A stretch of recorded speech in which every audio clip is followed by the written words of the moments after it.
Everybody, and welcome to the third episode, I think, of the Women's Football Review. And I want to introduce Victoria from HerGameToo, and she is going to talk about all things HerGameToo. But do you want to do that before, or do you want to do that at the end? Up to you. It's up to you, whichever.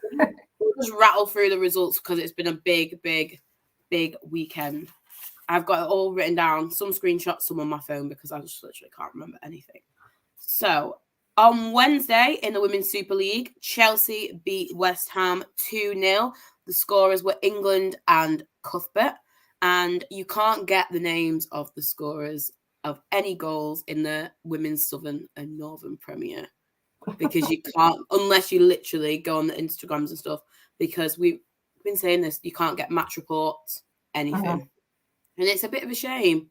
Because it's like, it deserves the same limelight, but we're working on it. So in the Southern Premier on Wednesday, the London Bees beat Hounslow 5-0. And I would love to see some of the highlights of these games because they're quite big scorers. Ipswich Town and Gillingham was 0-0. I just jinxed that. Southampton beat Chichester and Chelsea 8-0.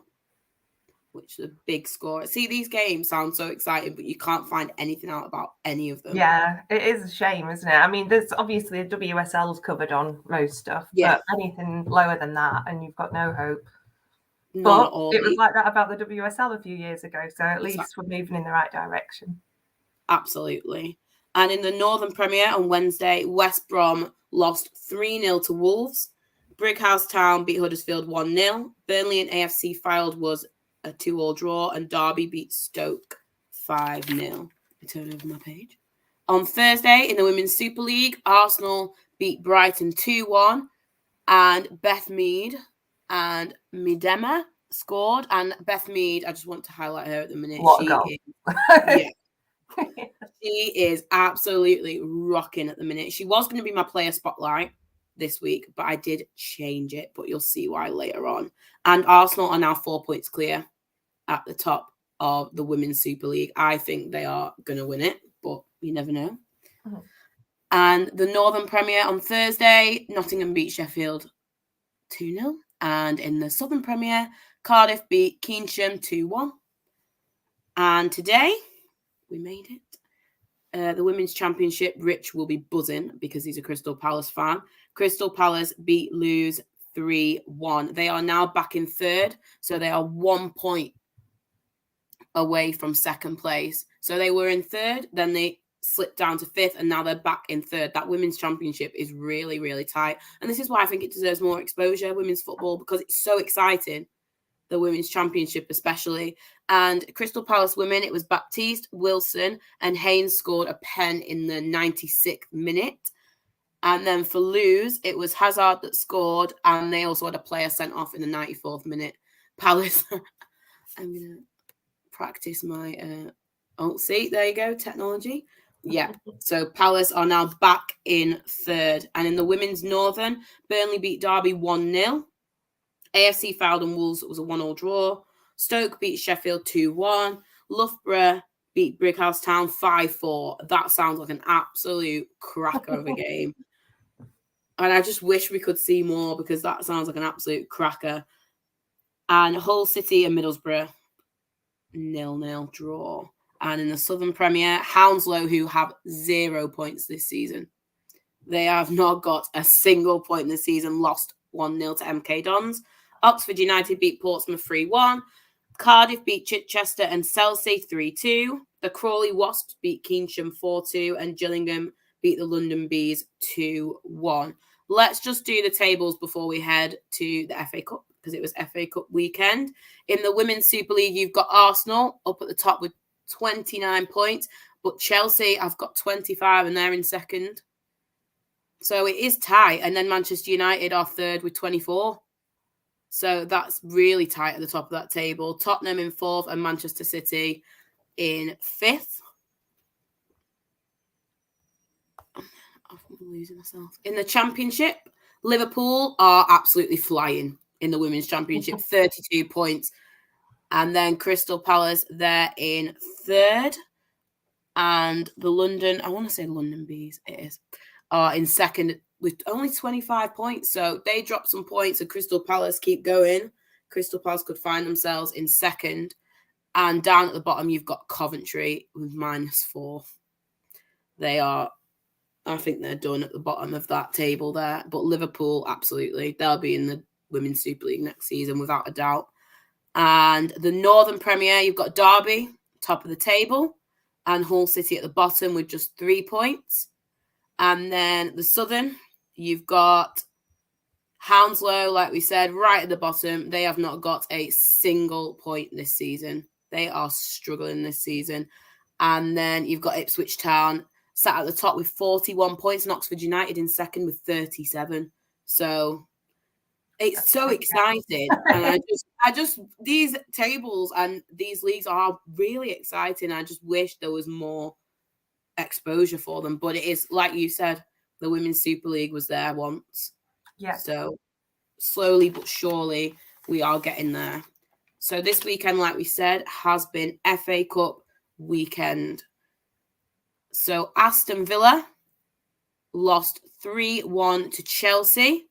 The scorers were Brighton and Harder with a penalty. And does Derby's financial problems impact on the women's team? Do you know anything about the financial side of how it will impact on the women's team?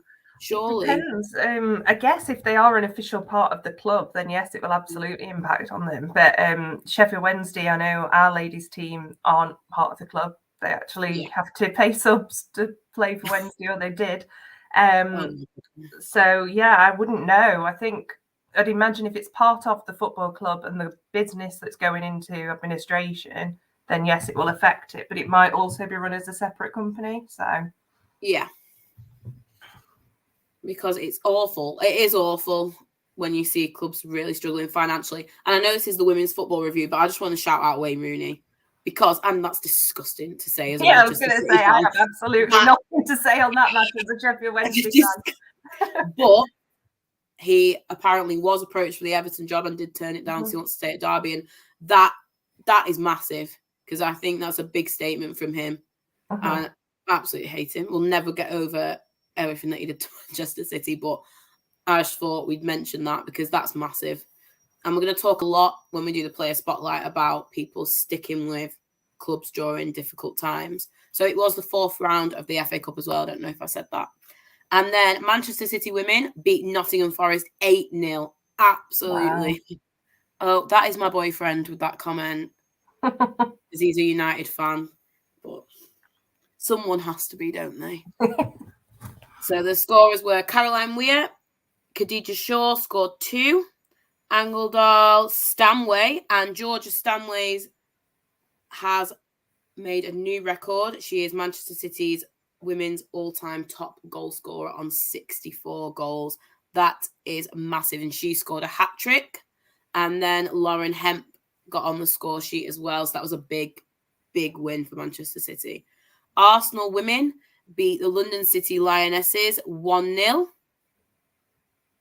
And Birmingham City women beat Sunderland Ladies 2-1. It was Sarri and Whip with Birmingham's 2 goals, and then Ramshaw with Sunderland's 1. Brighton and Hove Albion lost 3-2 to Reading in the 4th round of the FA Cup. Corvisto and Green got on the score sheet for Brighton. And then I am going to... Oh, it's useless, but United, love it. Hi, we are well. Are you well, Victoria? Yeah, I'm good, thank you. I'm just tired. So is 4-year-olds, but do you know what? I'm not going to stop going on about these girls. These 4-year-old girls winning trophies. I was absolutely buzzing. They're very, very competitive, like pushing each other out of the way. Like dance mums, loved it. And then Durham women beat Blackburn 3-1. We had Heppel, Ijupi and Robson on the score sheet for Durham, and Blanchard got on the score sheet for Blackburn. Huddersfield Town lost 4-0 to Everton's women. I can't even... I've got my new glasses, but I still can't see anything. Avantgarde, Govin and Emsley got on the score sheet for Everton. There were some big scorers. That's a cracking FA Cup weekend so far.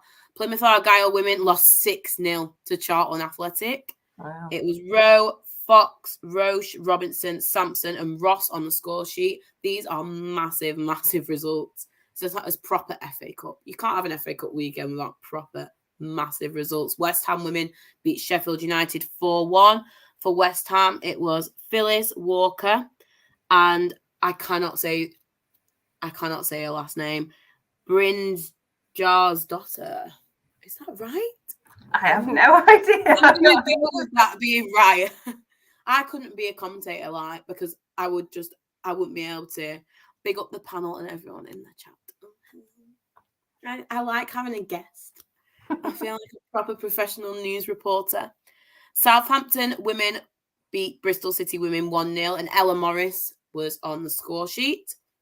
Billericay Town ladies and Coventry United ladies. It was a 1-1 draw, and Coventry went through 4-2 on penalties. We love a penalty shootout, apart from if you support Manchester City. Or Sheffield Wednesday.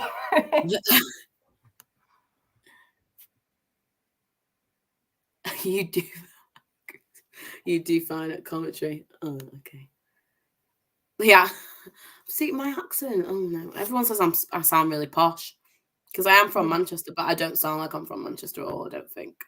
And the big game of the FA Cup weekend was Bridgewater United women and Manchester United women. And this is where our player spotlight will come in later. But that was a big, big game because I know that Bridgewater have only existed for less than 6 months. So to have a visit from Manchester United, they only lost 2-0 as well. I think that's massive. But I know that they were Yeovil, and obviously Yeovil went into administration, had all the point deductions, and to get that tie was massive, and that's what we'll talk about later. But they lost 2-0, and it was Buxton and Toon on the score sheet for Manchester United. Liverpool women beat Lincoln City ladies 6-0. There's some cracking results. And it was Robe, Stengel, Moore and Wardlaw on the score sheet. 6-0 is a massive result. Hello, Super Nick. See, I'm getting good. Thing about that Man United game as well was that Solskjaer's daughter made her debut. Yes. So that is huge. Yes. I think it's the first time. Is that the first time that's ever happened? Like a male and female from the same family playing for the same. Probably, yeah. It is, yeah. Massive. And that's so, I bet he was so proud. Yeah, that's especially given recent events, it was probably quite a big moment for the family. Something positive. That's really good. And I think I saw one of the Manchester City, I can't remember her name, she made her debut and it was her dad, first time in football history. That's my boyfriend again. Thank you for that. He loves it. Anything to do with Man United. Apart from when they're losing. Yeah.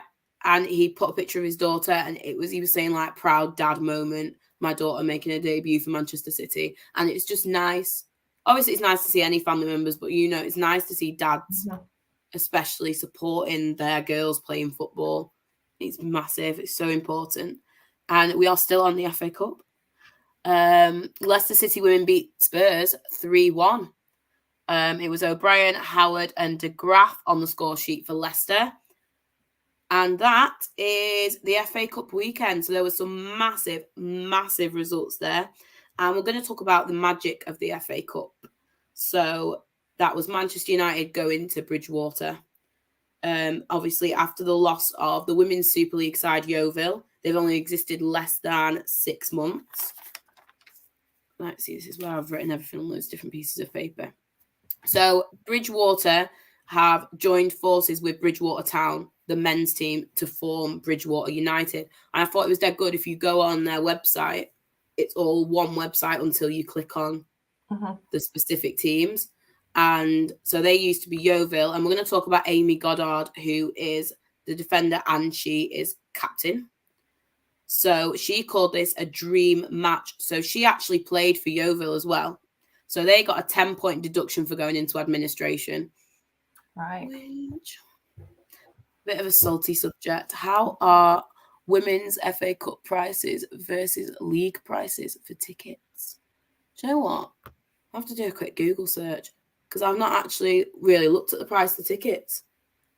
It sounds dead bad, but if I go to the women's games, I'm going to have a look at that. That's a really good question.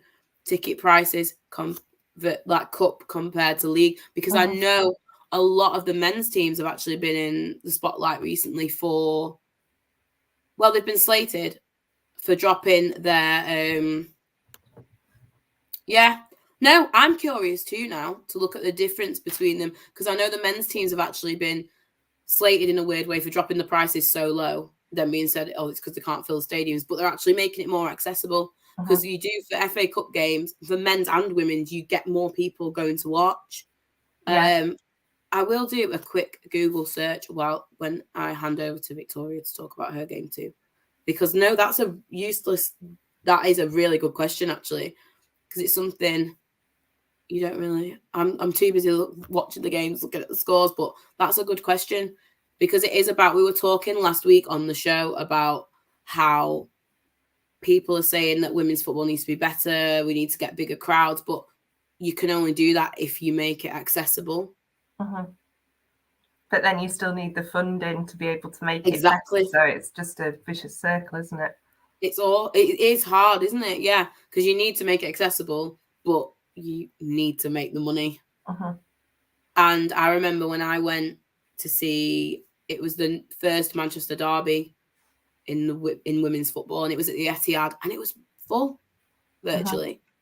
But it was such a big event, and we were talking about how if the women did play more at the men's stadiums before the games, how you are going to attract more people. Yeah, definitely. Because I would definitely go. I would go and see the women, and then you stay on and to see the men. Oh, it's a good one for Victoria. Good to see Carlisle United promoting HerGameToo. Yes, definitely. They announced this weekend, so that was really good of them. And they gave away tickets to grassroots women's and girls teams again. So that was really good. We are doing so well. And it's such a nice team. I always say every week on this show, it's such a nice team of girls to work with. I'm very, very supportive. Full for the first time ever. Etihad jokes. Great, brilliant. Just what we wanted. We want positivity only on here. So, yeah, Amy Goddard. She is defender for Bridgewater, and she's also a commercial executive for the club as well. So she is not only playing for them, she is part of the background staff team as well. So she previously played for Yeovil in the Women's Super League, but she left at the end of the 18-19 season.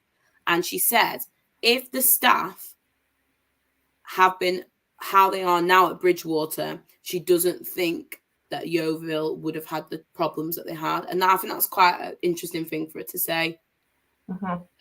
So obviously it is the people in the club, isn't it, really? And she came back from Crystal Palace to go to Bridgewater, which obviously is seen as a step down because Crystal Palace are in the Women's Championship, and she's actually taken a step down. And she said working as club staff and a player goes really well hand in hand. She actually, the quote from her, she said it's special to be a part of the background staff as well, because you want the club to succeed at all levels, business and as a player. And I think that's amazing, because she's not only going on the pitch playing, she's actually a part of the club. Yeah, it's like a whole life, isn't it? Yeah, and that's something that you don't often get. Obviously, you don't get really in the men's team. Well, no, because they get paid more. They don't need to work a proper job as well. I wish I had that money. But no, exactly. And she's a proper part of this club. And I just thought it was to put her as a player spotlight, because I think it's so inspiring how she's taken a step down, really, the ladder, to return to a club to try and now get that club back.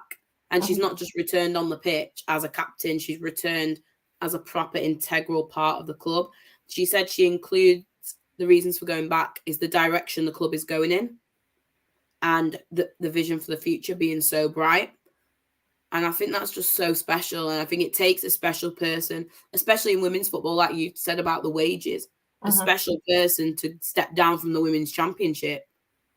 Yeah, definitely. And a lot of, I don't know too much about wages now, but I'd imagine a lot of these are just expenses or even less. Yeah. And I know that obviously doing that exec role will help, but she still can't be earning that much. And Bridgewater actually sold out their game today, which is so exciting. 2,500 tickets, and it's actually a record for the men's and the women's team combined. That's great. Yeah.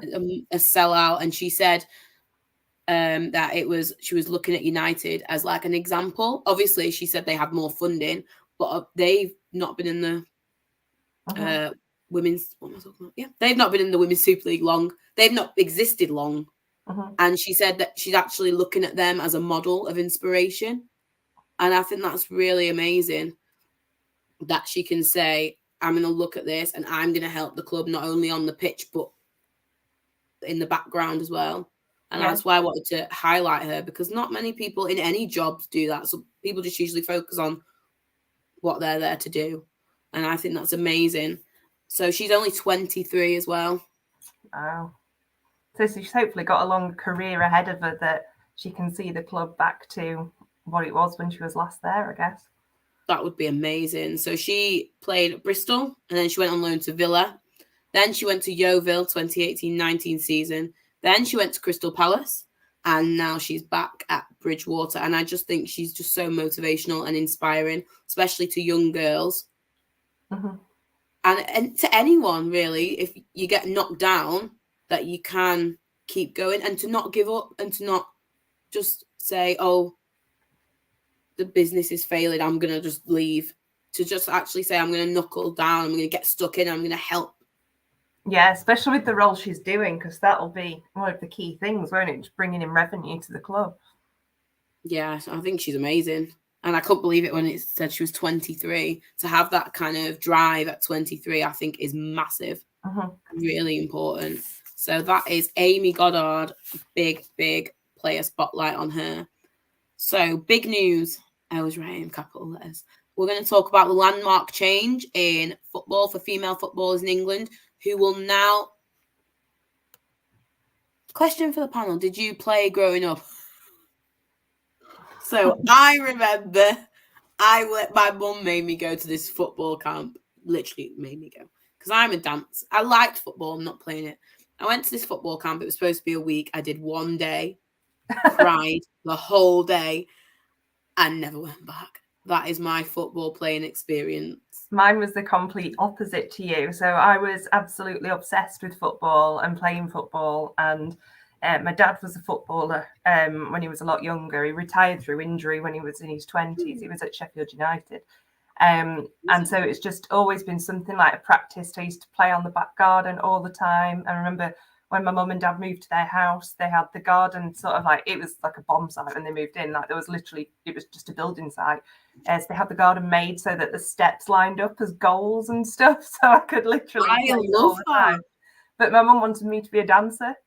She was like, I don't know what it was. Like we all go as a family to the football and have done. My mum's been going longer than my dad. And she was just like determined that I went to dancing as well. And it just didn't, I have no coordination, no rhythm whatsoever. I can cross a ball very well, but I am an atrocious dancer. So we should have swapped mums. Oh my God, we should have. My mum would have loved it if I played football well. No, I was awful. And that's why I think being a girl as well, when I used to say I loved football, people would be like, well, can you play it? And I used to be like, no. And I think for a girl to love football, there's always got to be like a justification. People want to know, oh, but if you play it, then that's okay. But I was awful.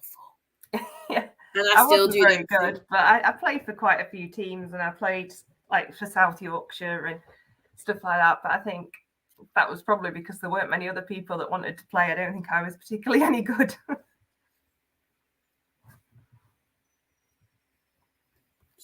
Evening, hello. Okay, so what was I talking about? Yes, female footballers in England will now benefit from maternity and long-term sickness. Yes. Finally. This is massive. This is huge and a massive step forward for women's football.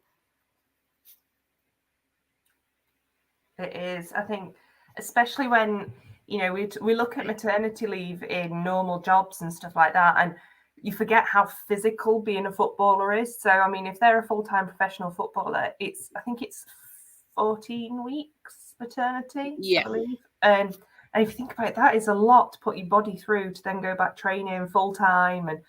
And but to actually get something is at least good. But yeah, it's one of those things. It happens in quite a lot of different sectors that you don't really think about it. So like away from football, like I work in academia and like in higher education, and it's something that a lot of female academics used to really struggle with because we get a very good maternity package and whatever else. But if they were doing like active research and they went on maternity leave during that, the research just kind of stops.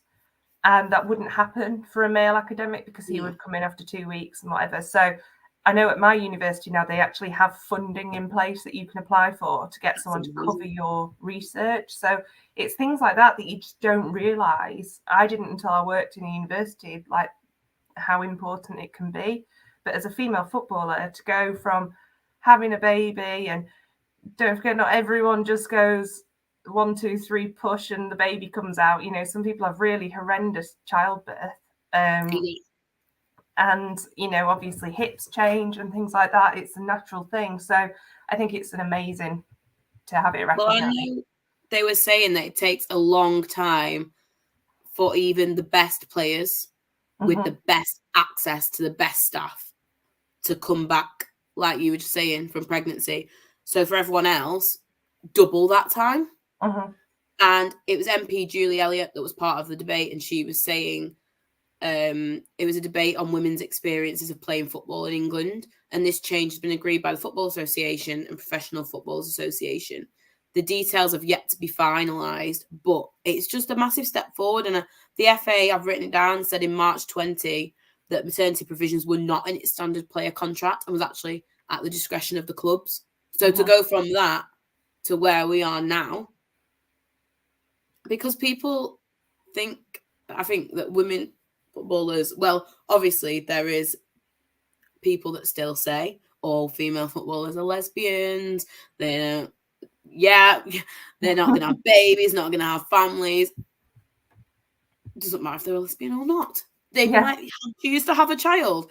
And it actually said in the article that I read, like, calls for more sport is growing because there are an increasing number of female players deciding to not wait until they retire to have babies. And I've always thought that, like, through like dance and performance as well, women are taught you retire, so your career ends sooner because you retire and then you have a child. You either have a family or you work. And I think that is showing that we are moving forward because they're saying, actually, I can have a baby and I can still play football. I don't know how much I'd want to be running around for 90 minutes if I was heavily pregnant. Oh, me either. That's a whole other thing, isn't it? Yeah, but I think it's just amazing. And there's a question about what weekly wages. So there is an article on 442 that came out October 2021.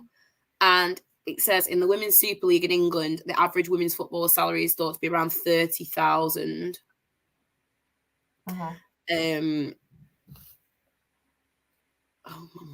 I think some of the bigger players like your Beth Mead, or I know, gosh, back when I was younger, it was girls like Rachel Unit, who I like idolised, and Alex Scott, and I think they made a lot more money through sponsorship and stuff. Just through it says here they'll get paid for things, and the bigger names in the league, the highest at the time, October 2021, the highest women's football salary in the Women's Super League was 200,000. and that was reportedly earned by players like Sam Kerr. Yeah, so obviously not as great as the men, but not great. Not great, is it really? Not when that's a weekly salary for a male footballer. No, exactly. Even at Sheffield Wednesday, you've got players on 30k a week. So yeah, it's not. And if you think about it, like they're not doing more in terms of on the pitch, but like to have, like you said, to play pregnant and to have babies and then come back.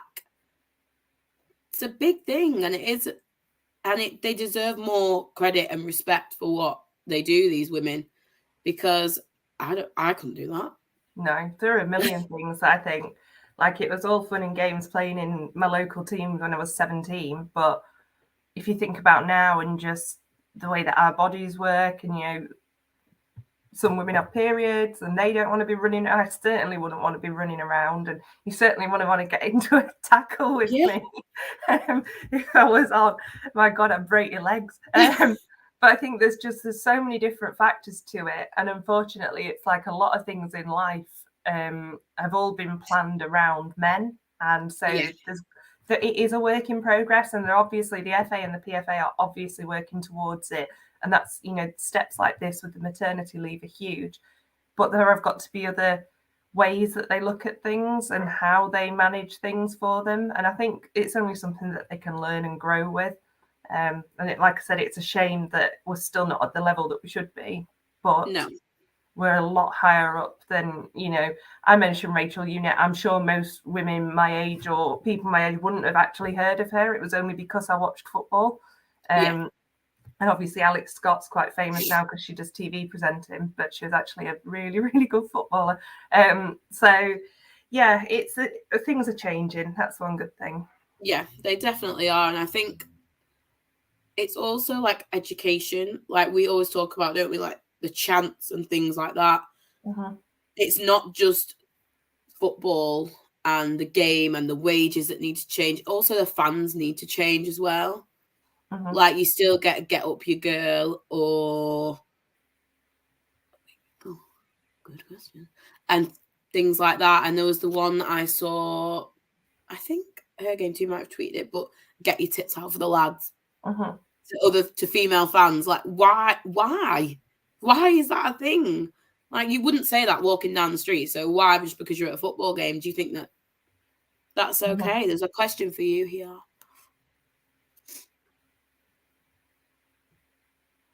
What would you say has been the biggest success in the women's game so far? I think just like the creation of the Super League was incredible. I know my dad will watch any football that's on TV. If it was Hong Kong under 12 or whoever and it was on TV, he'd watch it. And so I remember growing up, the Women's FA Cup final was always on TV. And so that was kind of really the only exposure I got to women's football. So now, if I think back to like me as a 7-year-old, watching the Women's FA Cup final on TV with my dad to now, it's just phenomenal, the change that's been made in 20 odd years. Probably a bit more than 20 odd years since I was 7. But I think it's, the change, just the fact that we have, you know, shows like this, and we have like different leagues, and we have players who are actually known, and we have women out and about in football. That's got to be the biggest success. I think as a player, Alex Scott's probably up there as one of the biggest successes to come out of women's football. You know, she was a phenomenal footballer herself. You know, FA Cup winner herself, World Cup runner-up, I believe, or Euros runner-up. And to now be the famous face that she is, she's a woman of colour. You know, she's passed through all of these checks that actually could have gone against her, and don't get me wrong, she will have had to fight harder than any blonde white woman would have to do the same thing. But the fact that she is now the face that people go, yeah, she's an expert on football, I think that's huge. Yeah, she's brilliant, and like it shows the way how far we've come, but it also, I think, with her shows how far we've got to go, because there's people that go, oh, she's on it again because she's a woman. Yeah. She's on it again because why not? She's on it again because she's an FA Cup winner that knows what she's talking about. Who has a degree in sports journalism. Exactly. We never go, oh, it's Micah Richards again because he's a man. Yeah. Oh, because men don't need validation because they've been ex-players. They have a right to be there. Uh-huh. But I always think that we always say, don't we, that women are judged, like we were saying, like about the referees. If female referees have a bad game, it's simply because they're a woman. Yeah. Whereas if a male referee has a bad game, it's never, oh, it's because he's a man. And I just think those are the little things now. And I don't think some people don't realize that they're doing it. It just comes out because it's been so normalized. It's important the FA continue to invest in women referees too, definitely. And it's so impressive seeing the young female referees. And I think we get a lot of people tweeting us with pictures of their daughters like reffing and things like that. And it's just so exciting. Definitely. Yeah, there's so many young girls out there who do want to do sport and who want to play football. And I'm going to hand over to you now to talk about HerGameToo because that's just inspired me thinking about the football boots. Okay. Yeah. So HerGameToo was a campaign that launched on the Men's FA Cup final day last year. So it seems crazy that it's not even a year old yet. So our illustrious leader, Kaz, is a Bristol Rovers fan and had put a tweet out. She's got quite a few followers on Twitter. And she put a tweet out laughing at a Wycombe Wanderers score. Like literally, that was it. Same as a million other people had put. And she got absolutely bombarded with abuse and sexism. Everything from what she looked like to she's a woman, etc., to her chest, to just everything. And it was horrendous. And she just kind of logged out of Twitter and freaked out for a bit. And then eventually decided she was going to turn something negative into a positive. Reached out to a few of the female football fans who she followed on Twitter and asked them if they wanted, to share stories was the main thing, and just to kind of form some sort of support group. And they all got involved and it kind of spiraled from there, where fortunately, like a lot of the girls who are on the lead team are like quite creative. So like Leah's a graphic designer, Kaz is a video editor. So pulling all that together was relatively simple for them because it's what they do. So they launched the campaign on the FA Cup morning, and it got over 1 million views in 24 hours. It was trending second in the UK, just underneath the FA Cup. So that was huge as well.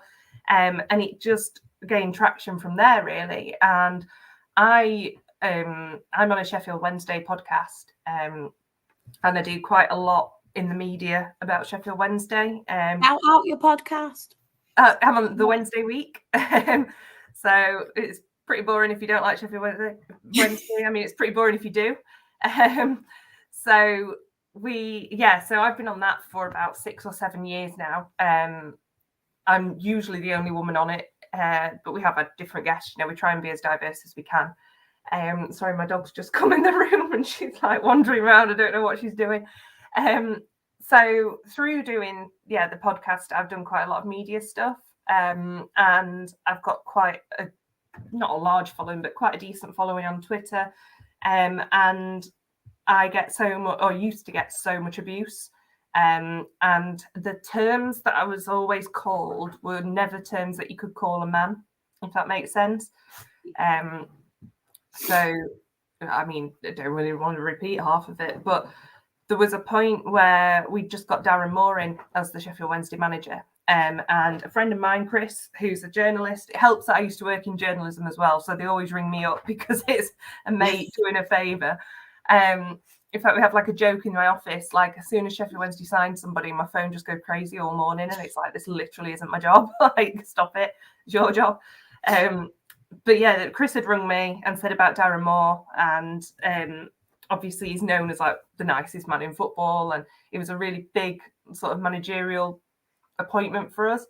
And he just asked if I would go on the local ITV news, so Calendar here. I can't remember what yours is called, up in Manchester. What's it called? Granada. That's the one. Yes. Yep. So I was on Calendar, and basically he said, what does this mean, Darren Moore being your manager? And I said, And Chris actually found the quote and put it on a recent interview where I just said, it's really exciting. You know, he's one of this new generation of managers that we're seeing more and more come through now. Like we mentioned Wayne Rooney earlier, you know, you've got Stevie G, you've got Lampard, Darren Moore, Gary Monk, there's quite a few, Ryan Lowe, that I remember as players that are now managers. And I remember Darren Moore as a player. I mean, he was solid. He was wonderful. So I obviously remember him. And I just said it's great that this new generation of hungry young managers is coming through. And, you know, we're seeing there aren't many of the old school left. So your old school, like your Alex Ferguson, Steve Bruce, a few others that are like disappearing by the day, who are all retiring now. It's the young, hungry ones that are coming through, who are fresh out of the game. That was all I said. And somebody retweeted it, and trigger warning, not nice. Somebody retweeted it and said, my perfect match day would be getting a Berry's pork sandwich, which is a famous sandwich shop in Sheffield, a pint in the Rawson, walking through Hillsborough Park, finding that Victoria bird with a rope burn around her neck, and 3 points at Hillsborough. Why do they always ask her to do everything?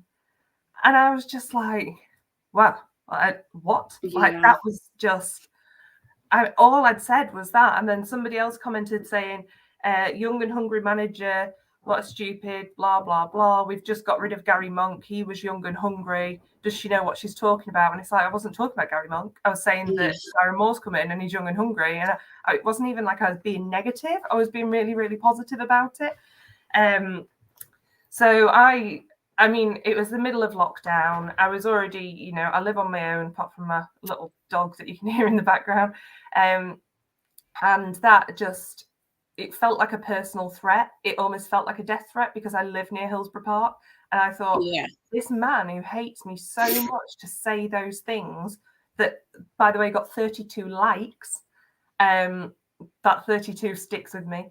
That man to say those things was, it felt like, is he going to be in Hillsborough Park the next time I'm walking my dog there? And to the point that I can probably count on two hands the amount of times I've walked there since, and it's literally 2 minutes from my house. I would rather get in the car and go somewhere else.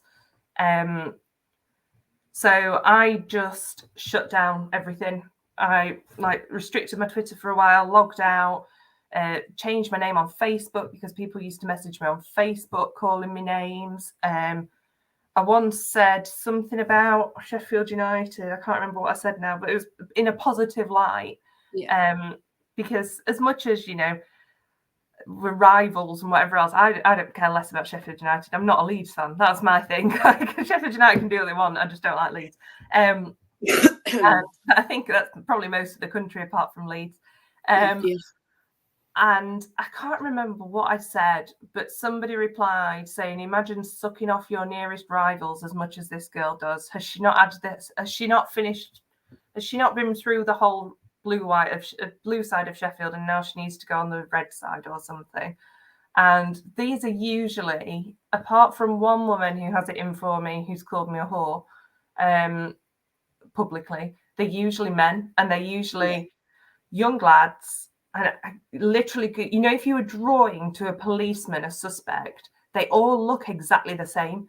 So they're young, they're middle height, they're not very tall, they're not very short. They've got a Stone Island jacket on, or one of those stupid jackets with chuffing things on the red. The goggles. And they're stood with a flag with the mates outside the pub with a Burberry scarf on, and then in their bio there's always a flag and an affinity to Rangers.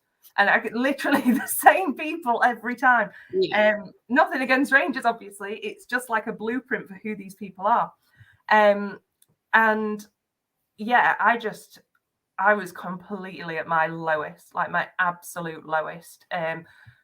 We were in a proper lockdown. I couldn't see any of my friends, couldn't see my family. You weren't even allowed to go for a walk with anyone. Like, it was ridiculous.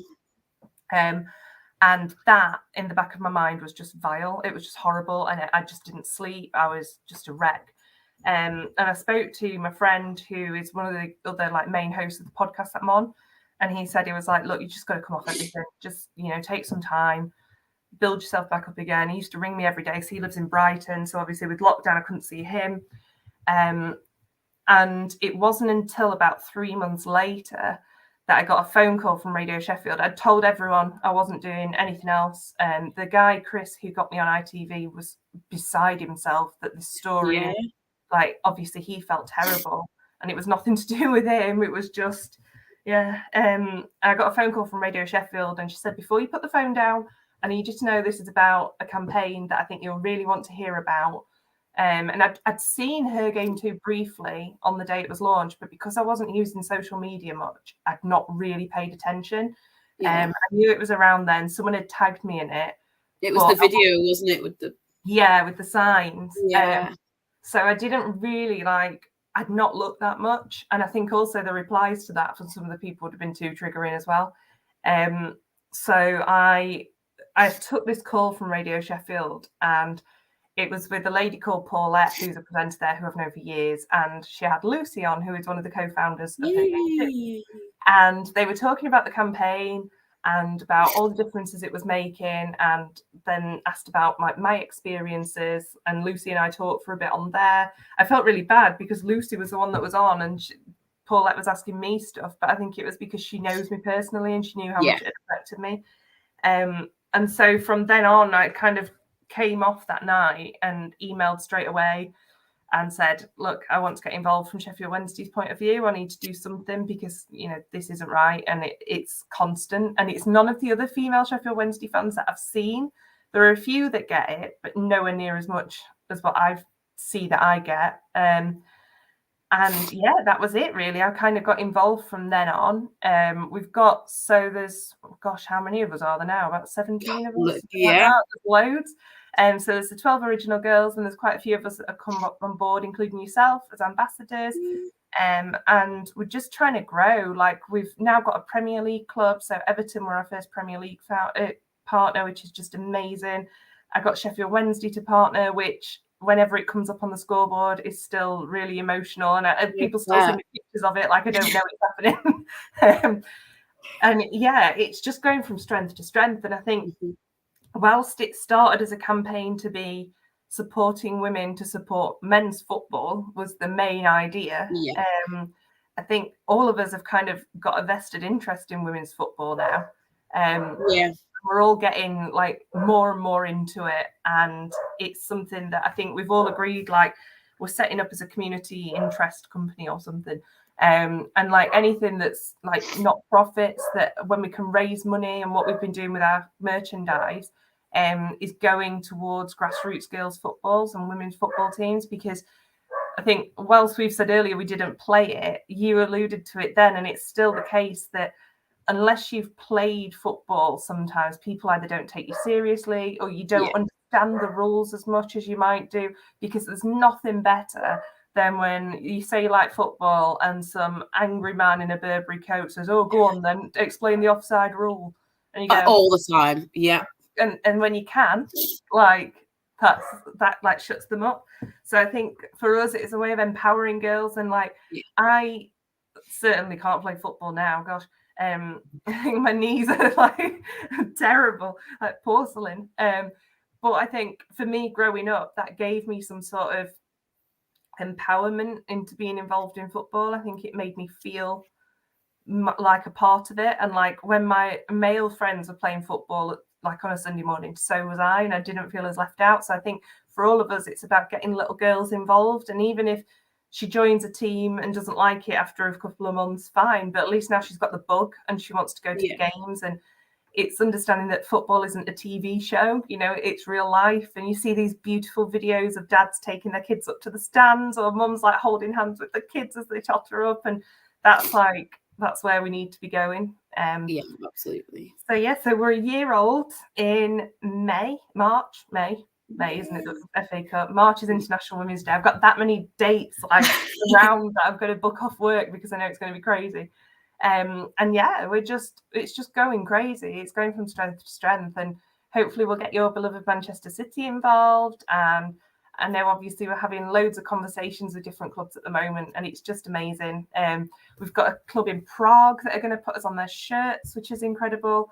We're about to launch with our first American club, which is huge. And they are their chairman is a really good friend of mine, and he has played for quite a lot of our partner clubs, and he was a player. So if we get that off the ground, that'll be really, really big as well. Yeah, it's just obviously we've got the merchandise available, lovely shirt. I was going to say the shirt. Mine's on the way. Yeah, I think the Christmas rush was just crazy. Like I got the windbreaker jacket. Yes, I've got that. I love it. And I've got my hoodie. My windbreaker jacket actually keeps me so warm at the football. Like yesterday, I wore it with just like a little jumper underneath, and I was perfectly warm. I was fine. Exciting. Can't wait to wear it. So it's just crazy, and I think we're only going to get bigger. I think it's something that this year we've just got to be so aware that it's going to implode at some point. When we get one of the top 6 sort of big famous clubs, if you like. I know Everton are obviously up there, but I think Man United and Arsenal, Liverpool even, Man City, it's just going to go. Yeah, to see it, I think about it, like to see it at the Etihad. Yeah, like it would be, and I hate to say it, even at Old Trafford. Yeah, to see it at one of the tops, it would be phenomenal. Even like you said, though, even seeing it at any of the partner clubs, like when you see it on Twitter, it is amazing. Yeah, I know yesterday there were 23,517, and they all saw the advert yesterday, like the crowd, and I thought, oh my God, that's 23,000 people who've seen the logo, who eventually, Sheffield Wednesday put it on every week, and with a discrimination number and stuff like that, and who to text, and like a lot of clubs do it as a text thing. There aren't many that do it as a phone-in thing. So basically, one of the things that we ask clubs is that they offer a way of reporting discrimination. Most clubs already have this in place if they're an FA chartered club, because obviously people want to report homophobia, racism, but sexism's never really been up there, although it is a protected characteristic. And I think for us, it's highlighting the system that's already in place. Like it's already there. It's just you can use it for sexism too. But we just say like any kind of discrimination, and obviously that's something that we just want to get the word out there and just say that it's not okay. It's not okay to do this. And I think women have had a pretty hard time of it the last couple of years. And a lot of the news has been very triggering over the last, today, and then over the last few years, it's been awful. And it's something that we all need to kind of stand together, but we need our male allies as well, because we need. And that's what I was about to say, which is so amazing. Like looking at all these comments that I have been putting on, I think everyone watching, like, you guys are amazing, because these comments show that you are hearing this and you are invested and you want to learn more. Like I remember the first episode that I did, everyone was saying, I'm going to watch this so I can learn about women's football and like what's going on and stuff. And that's what we need. And I always say this to my boyfriend, like if you talk about racism, you need white people to speak out against racism, because they're the heard voices. So the more men that actually, like Callum Best going on, people unfortunately still do listen to men more. And to hear him say it, people will have gone, what's that? Like, hang on. And this says Crystal Palace. And just trying to get on camera. She wants to know what to say. Please, hello. Rich has said, where can the HerGameToo merch be purchased from? Oh, that's exciting stuff to talk about. You can get it from hergametoo.co.uk/shop. And we also have a reporting form on our website that if you witness any sort of sexist behaviour or you are victim to it yourself, you can report it and we will take it up with the clubs for you. Sorry, she's a dithery old woman. I don't know what she wants. But so everything's on the website, hergametoo.co.uk, and all of our social media is at hergametoo.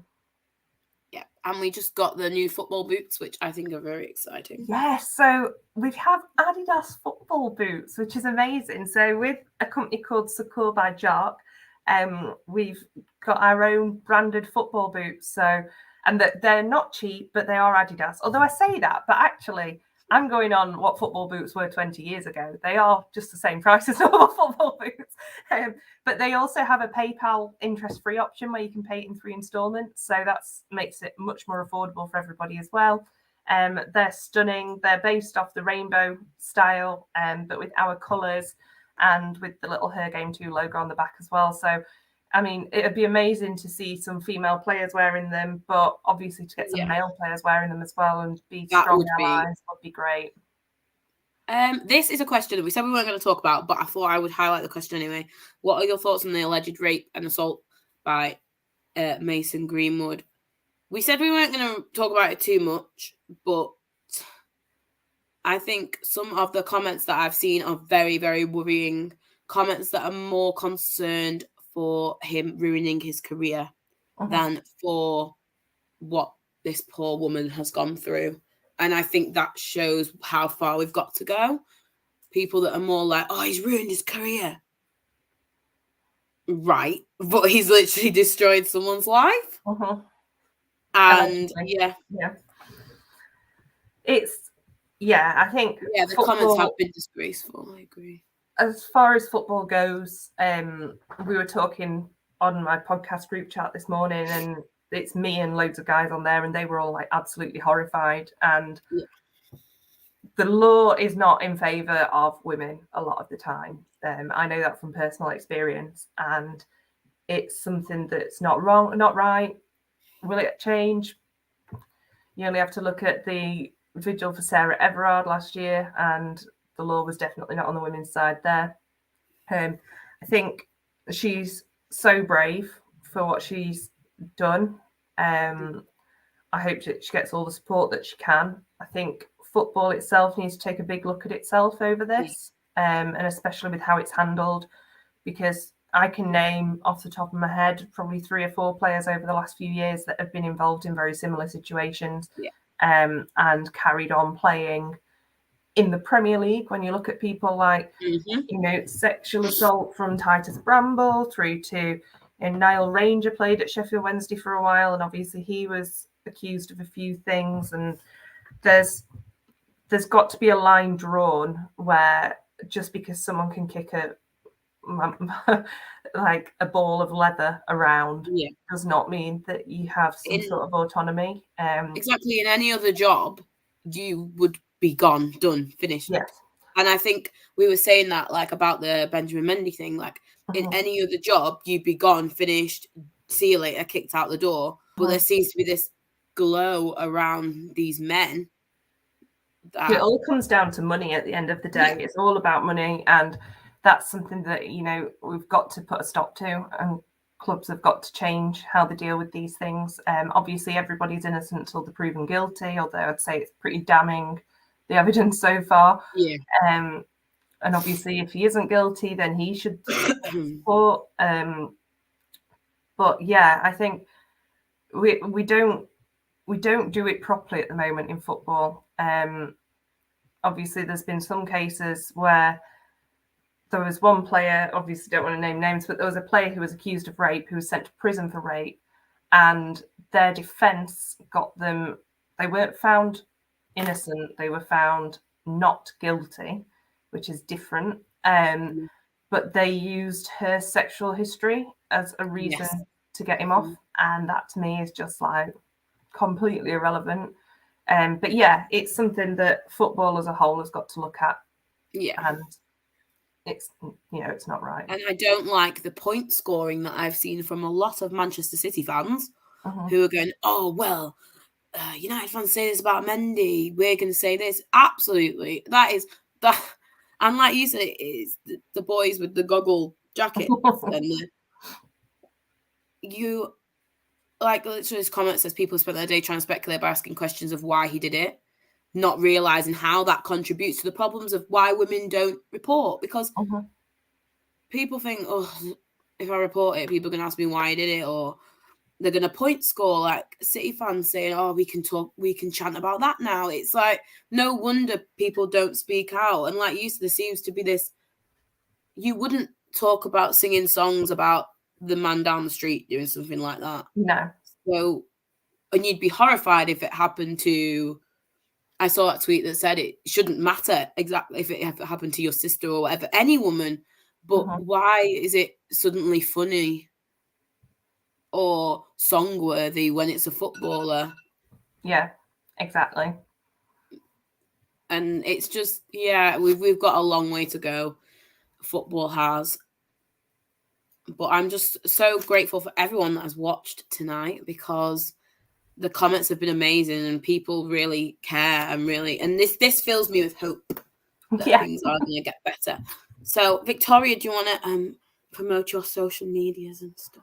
Yes, so you can follow HerGameToo at HerGameToo, or I'm on Twitter at Victoria1867. So everyone, like, share, subscribe this show, and go and follow Victoria and HerGameToo. Thank you very much for coming on tonight. Thank you. And hopefully we'll meet in real life. Yeah, at some point. We're the northern ones, so we'll be fine. We'll get to meet up at some point. And I will see everybody next week.